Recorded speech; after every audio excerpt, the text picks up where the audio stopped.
Assalamualaikum warahmatullahi wabarakatuh. Hai teman-teman, nama saya Nindi Tristiani. Saya mahasiswa jurusan Kimia Fakultas Sains dan Informatika dari Universitas Jenderal Ahmad Yani. Di video ini saya akan menjelaskan tentang spektrofotometri UV-Vis dari metabolit sekunder, senyawa steroid dari hasil UV-Vis isolat. Video ini untuk memenuhi tugas mata kuliah penentuan struktur Fisikokimia dengan dosen Ibu Dr. Yeni Febriani. Spektrofotometer UV-Vis yaitu alat yang dilengkapi dengan sumber cahaya yaitu baik cahaya UV dan cahaya tampak. Masing-masing dari cahaya ini mempunyai panjang gelombang yang berbeda. Untuk sinar ultraviolet itu memiliki panjang gelombang 200 sampai dengan 400 nanometer, sedangkan sinar tampak yaitu panjang gelombangnya 400 sampai dengan 800 nanometer. Di sini ada macam-macam spektrofotometer, yaitu ada UV-Vis. UV-Vis ini biasanya digunakan untuk mendeteksi adakah ikatan kovalen yang terkonjugasi atau tidak. Kalau IR itu untuk ada tidaknya gugus fungsi atau seperti apa gugus fungsinya. Untuk kalau spektrofotometer massa ini untuk mengetahui massa atau atom atau molekul tersebut. Sedangkan NMR ini identifikasi dari suatu struktur senyawanya lebih lengkap. Terus ada juga spektrofotometer serapan atom. Ini prinsip energinya yang diserap oleh atom, dan ICP-IS ini atomnya tereksitasi dari menjadi ion yang kemudian mengemisikan radiasi elektromagnetik menuju panjang gelombang. Istilah-istilahnya ada kromofor, yaitu gugus fungsional yang mengabsorpsi.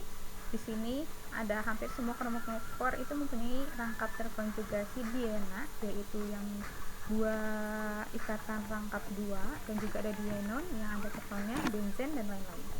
Auxokrom ini adalah gugus fungsional. Terus ada pergeseran bazokromik, yaitu pergeseran ke arah frekuensi rendah atau lambda dengan lebih panjang, dan ada pergeseran hypsokromik, yaitu pergeseran ke lambda yang lebih pendek. Ada absorbansi, yaitu daya radiasi sinar yang diserap oleh larutan, baik itu larutan baku maupun larutan blanko. Ada juga transmitan, yaitu daya radiasi sinar yang diteruskan atau yang keluar dari pipet, dan daya radiasi sinar yang masuk ke dalam pipet.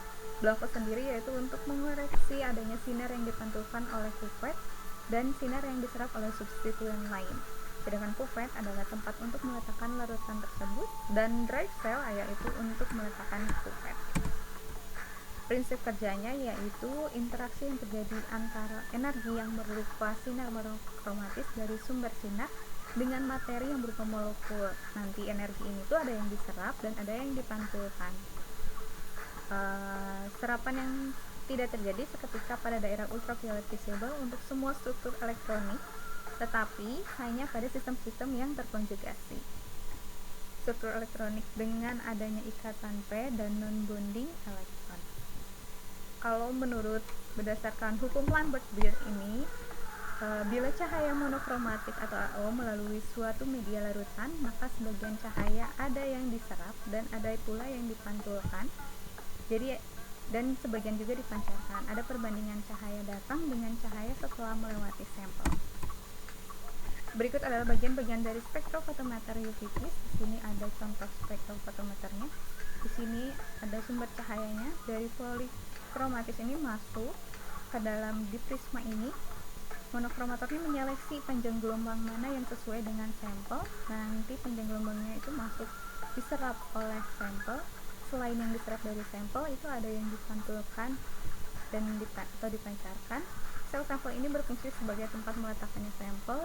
Dari sampel sini nanti masuk ke detektor yang berfungsi menangkap cahaya yang diteruskan dari sampel.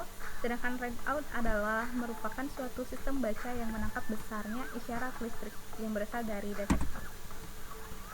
Berikut adalah referensi jurnal yang saya pakai, yaitu isolasi metabolit sekunder dan uji aktivitas insektisida ekstrak N-heksana kulit batang tumbuhan nyeri batu. Ini hasil dari Risa Datul Amaliyah dan Nurul Hidayati pada tahun 2015.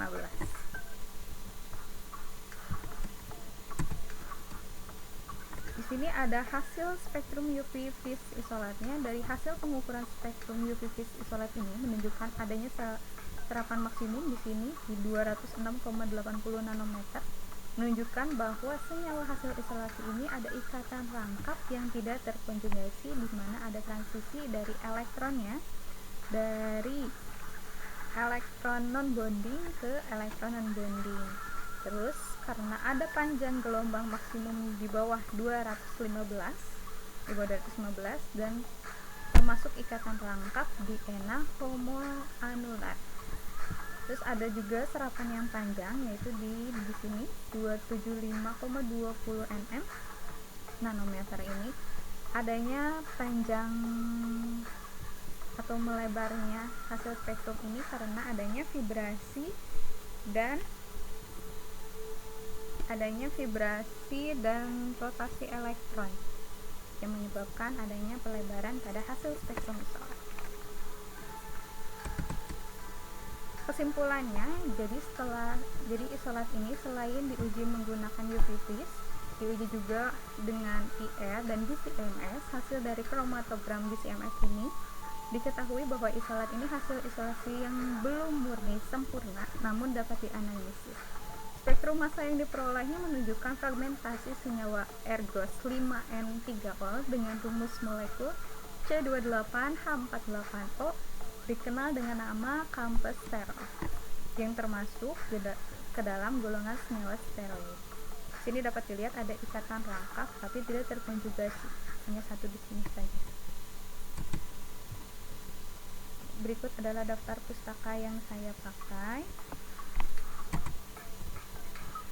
Sekian video dari saya, mohon maaf bila banyak kesalahan, banyak kata-kata yang mungkin kurang dipahami. Jangan lupa like, komen, dan subscribe channel ini ya. Terima kasih.